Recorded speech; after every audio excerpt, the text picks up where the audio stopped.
მაწმოსილი პედაგოგის ვასო დათუნაშვილის სახელობის ტურნირი მინიფეხბურთში დღეს დასრულდა. ტურნირი ერთი თვის განმავლობაში მიმდინარეობდა და მასში ბათუმის კერძო და საჯარო სკოლების 6 გუნდმა მიიღო მონაწილეობა. ფინალურ შეხვედრაში ერთმანეთს მეოთხე საჯარო სკოლისა და საერო ელიტური სკოლა გორდას გუნდები შეხვდნენ.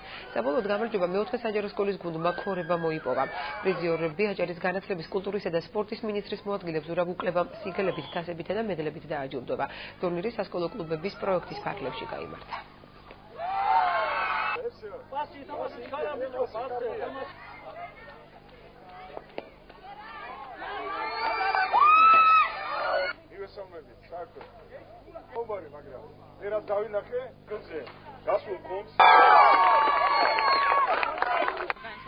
უკვე მეორე წელია ახორციელებს სასკოლო კლუბების მიზნობრივ პროგრამას, რომელშიც რვა კლუბმა გაიმარჯვა და ერთ-ერთი კლუბი გახლავთ მეოთხე საჯარო სკოლის სპორტული კლუბი ქორები, რომლის ინიციატივითაც დღეს ვასო დათუნაშვილის ტურნირი მოეწყო ფეხბურთში. დღეს შედგა ფინალური შეხვედრა, რომელშიც მონაწილეობას ღებულობდა ელიტარული სკოლა გორდა და ასევე მეოთხე საჯარო სკოლის კლუბი ქორები. ძალიან დაძაბული ტურნირი იყო, დღევანდელი თამაშიც ჩვენმა გუნდმა გაიმარჯვა და მიუნიცავ ჩემ გუნდს გამარჯვებას. ძალიან სასიამოვნოა, რომ ბატონი ვასილის ქსოვლის საპატივცემლოდ მიმართება ესეთი ტურნირები და უბრალოდ ახსოვთ იმ ადამიანის ვაძლი დამსახურება სპორტში და პედაგოგიურ მოღვაწეობაში.